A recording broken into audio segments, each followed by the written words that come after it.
Hello friend, today we will discuss buoyancy, which is very important bit of a chapter, that is fluid static. So all of you I think gone through buoyancy in school level. What is buoyancy? Buoyancy is a force exerted by fluid on body when body is immersed in fluid, and that force is in upward direction. Okay, so मराठीमध्ये त्याला प्लावी बळ म्हणतात, प्लावी. Okay, so what actually buoyancy is? If suppose water is there, if any body is immersed in water, then water will exert upward force on that body. Okay, that upward force is nothing but buoyancy force. Okay, that phenomena is called buoyancy. Clear? और ये buoyancy force की value कितनी है, कितनी रहती है? जितना wait water का डिस्प्लेस होगा because of this body. Clear? So what is buoyancy? Buoyancy, when body is immersed in fluid and upward force is exerted by fluid on body, this upward force is equal to weight of fluid displaced by body is called buoyancy. मतलब अगर कोई चीज़ हम पानी में immerse करते हैं तो water उस बॉडी के ऊपर फोर्स एक्सर्ट करेगा अपवर्ड डायरेक्शन में, उस फोर्स को कहते हैं buoyancy और buoyancy फोर्स. और वो फोर्स कितना रहेगा? उस बॉडी की वजह से जितना वाटर का वेट डिस्प्लेस होगा उतना. अब वो कैसा, मैं आपको बताता हूँ. ये भी हाइड्रोस्टैटिक लॉ का ही है. Suppose this is water level. Suppose body is immersed in water.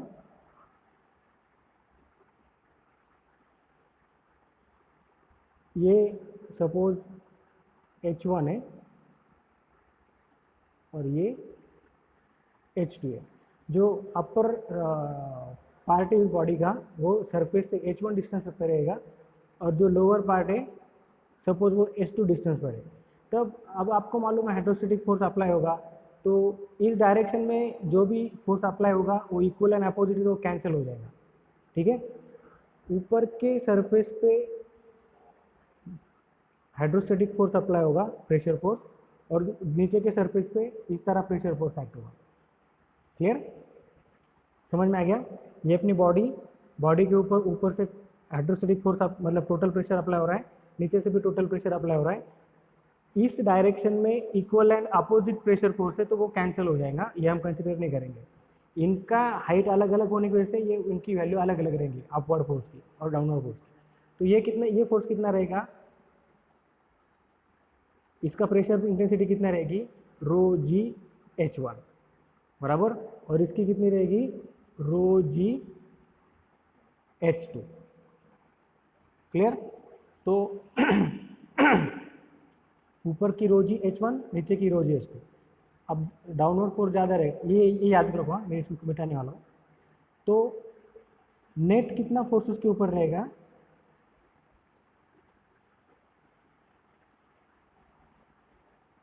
ये माइनस ये कितना है? रो जी H2, और ऊपर का कितना है?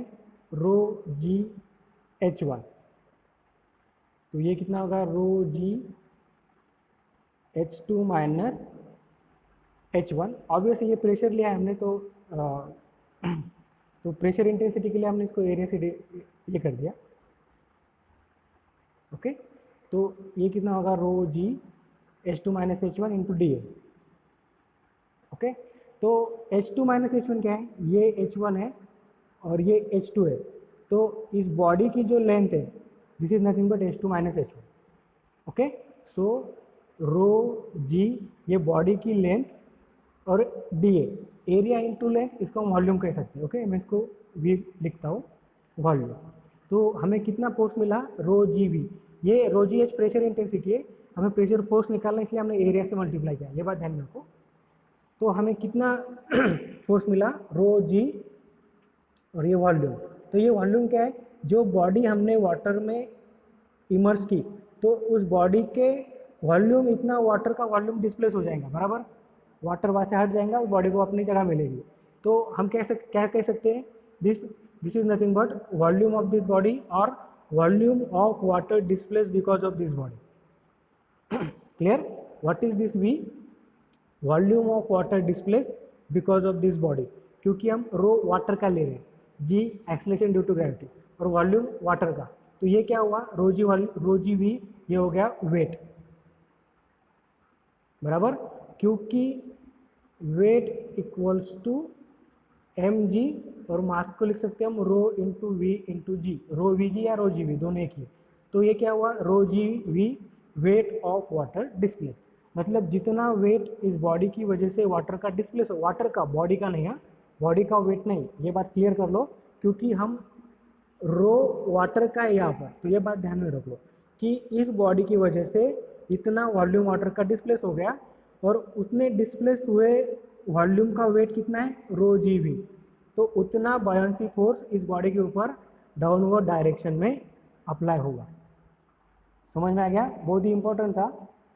आप वीडियो एक बार फिर से देखो कि बायोंसी क्या है, body is immersed in fluid and upward force is exerted, जब बॉडी किसी फ्लूइड में इमर्स होती है तो अपवर्ड फोर्स एक्सर्ट होता है, और वो अपवर्ड फोर्स कितना रहता है, weight of fluid displace by body, उस बॉडी की वजह से जो भी फ्लूइड डिस्प्लेस होगा उसका weight, clear, so this is nothing but buoyancy. Now centre of buoyancy, the point at which force of buoyancy suppose to act, मतलब जिस पॉइंट पे ये बायोंसी फोर्स एक्ट होगा उस पॉइंट को हम क्या कहेंगे, सेंटर ऑफ प्रेशर, और जनरली वो कहाँ पर रहता है, जितना जितना वाटर का वॉल्यूम डिस्प्लेस होगा, सपोज इतना वॉल्यूम ये बॉडी हमने टोटली इमर्स कर दी, तो उतना वॉल्यूम वाटर का डिस्प्लेस होगा, तो इसका जो सेंटर ऑफ ग्रेविटी रहेगा वो रहेगा centre of pressure, the point at which buoyancy, centre of buoyancy, it is not pressure, centre of buoyancy, कि यहाँ पर बायोंसी फोर्स एक्ट होगा, कहाँ पर, जितना वॉल्यूम डिस्प्लेस हुआ उसका सेंटर ऑफ ग्रेविटी। ओके, तो इसके ऊपर हम थोड़ा न्यूमेरिकल देखेंगे, आपको कंसेप्ट क्लियर हो जाएंगी। फाइंड, पहला प्रॉब्लम पढ़ता हूँ, find the volume of water displace and position of centre of buoyancy for a wooden block of width 2.5 metre and depth 1.5 meter. When it floats horizontally in water, the density of wooden block is 650 kg per meter cube and its length is 6 meter.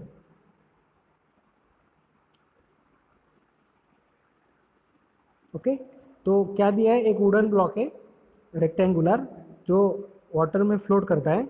अब एक बात मतलब ध्यान रखो, body कब float करेगी, एक minute, अगर किसी बॉडी को फ्लोट करना है तो वो कब फ्लोट करेंगी,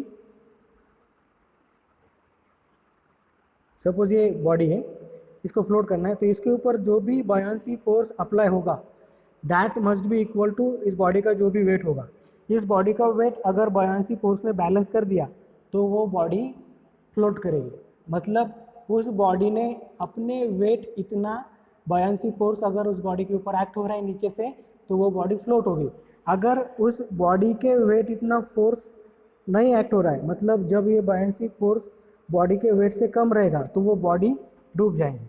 और समझ में आ रहा है, अगर हमने पत्थर पानी में डाला, ओके, अगर उस पत्थर के ऊपर पानी ने उतना ही बायोंसी फोर्स एग्जर्ट किया जितना उस पत्थर का वेट है तो वो पत्थर फ्लोट होगा। ओके, अगर उस वाटर ने उसके बॉडी पत्थर के वेट इतना बायोंसी फोर्स अप्लाई नहीं किया तो पत्थर डूब जाएगा, सिंक हो जाएगा।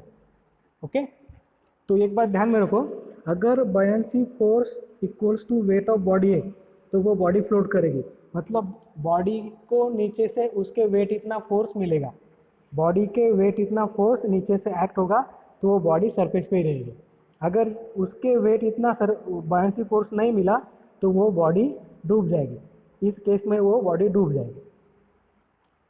क्लियर, अगर बायोंसी फोर्स वेट जितना है या वेट से ज़्यादा है तो वो बॉडी फ्लोट करेगी, अगर बायोंसी फोर्स बॉडी के वेट से कम है तो बॉडी डूब जाएगी।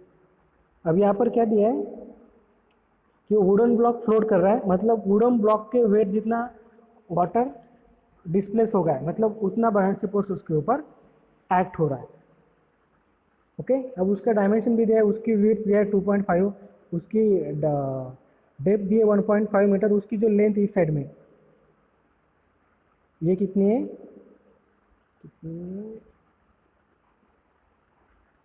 लेंथ 6 मीटर, लेंथ दिया है 6 मीटर। ओके, ऐसी है। ओके, और ये फ्लोट कर रहा है मतलब उस वुडन ब्लॉक के वेट जितना बयान्सी फोर्स उसके ऊपर एक्ट हो रहा है। तो बयान्सी फोर्स कितना रहता है, जितना वाटर डिस्प्लेस हुआ है उसका वेट। मतलब अगर कोई बॉडी फ्लोट हो रही है तो हम क्या कह सकते हैं, weight of water displace, weight of water displace is equal to weight of body. Weight of water displace मतलब उतना ही बयान्सी फोर्स एक्ट होगा। बयान्सी फोर्स की वैल्यू कहाँ से मिलेगी, जितना वाटर का वेट डिस्प्लेस हुआ उतनी बयान्सी फोर्स की वैल्यू रहेगी। सो हम कह सकते हैं weight of water displace equals to weight of wooden block. ये क्यों कह सकते हैं, क्योंकि न्यूमेरिकल में दिया है कि वो फ्लोट हो रहा है। ओके, अब वेट ऑफ वुडन ब्लॉक कैसे निकालेंगे, ये formula rho G V, rho of wooden block into G into volume of wooden block. Rho दिया है 650, जी की वैल्यू 9.81 इंटू, अब ये तो रेक्टेंगुलर 2.5 इंटू 1.5 इंटू 6, ये उसका वॉल्यूम। तो इतना बॉडी का वेट है, और इतना ही बयान्सी फोर्स अगर अप्लाई होगा तो नीचे से, तो वो बॉडी फ्लोट करेगी। ओके, तो वेट ऑफ वाटर डिस्प्लेस, तो rho W G into volume W, जिसे क्या कह सकते हैं हम, rho of water G into volume of water displace. V W means क्या है, volume of water displace. Okay, तो इसमें से हम निकाल सकते हैं कितना वॉल्यूम डिस्प्लेस हुआ। रो ऑफ वाटर 1000 रहेगा। ओके, तो ये देखो रो और जी इधर आ गया 9.18,000, और वॉल्यूम ऑफ वाटर की वैल्यू हमें इतनी मिली। अब वो देखो ये फ्लोट कर रहा है, लेकिन ऐसा दिया नहीं है कि ये मतलब पूरा का पूरा ब्लॉक नीचे नहीं जाएगा। ओके, तो हम ऐसा इसको जो भी पानी के नीचे का पार्ट है उस ब्लॉक का, उसे हम एच कहेंगे। ओके, अब लॉजिकल है, जितना पार्ट पानी के अंदर है, इस बॉडी का जितना भी पार्ट पानी के अंदर है उतना वॉल्यूम ही वाटर का डिस्प्लेस होगा, बराबर है ना। अब मैं जो हाईलाइट करते हूँ उसे देखो, यहाँ से लेके यहाँ तक, इसका जो वॉल्यूम है उतना ही वाटर का वॉल्यूम डिस्प्लेस होगा, बराबर। ऊपर का पार्ट तो हवा में, तो वो हवा को डिस्प्लेस करेगा, वो पानी में नहीं है। जितना पार्ट पानी में है उतना ही वॉल्यूम डिस्प्लेस होगा। ओके, तो इसको अगर मैंने एच कहा तो ये है 2.5 और इधर है 6 मीटर, तो कितना वॉल्यूम डिस्प्लेस होगा, एच इंटू 2.5 इंटू 6। ओके, देखो 2.5 into 6 into H equals to 14.625 metre cube, तो ये चाहे 0.975 मीटर।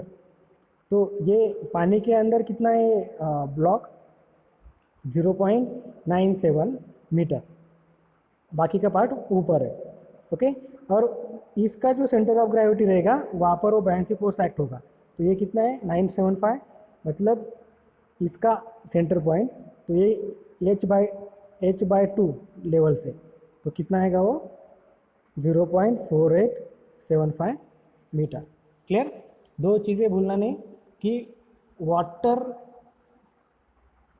बॉडी अगर वाटर में इमर्स्ड है तो बॉडी जितना वॉल्यूम वाटर का डिस्प्लेस करेगी, उस डिस्प्लेस हुए वाटर का जो वेट रहेगा वो रहता है अपवर्ड बायन्सी फोर्स, जो उस बॉडी पे एक्ट होगा।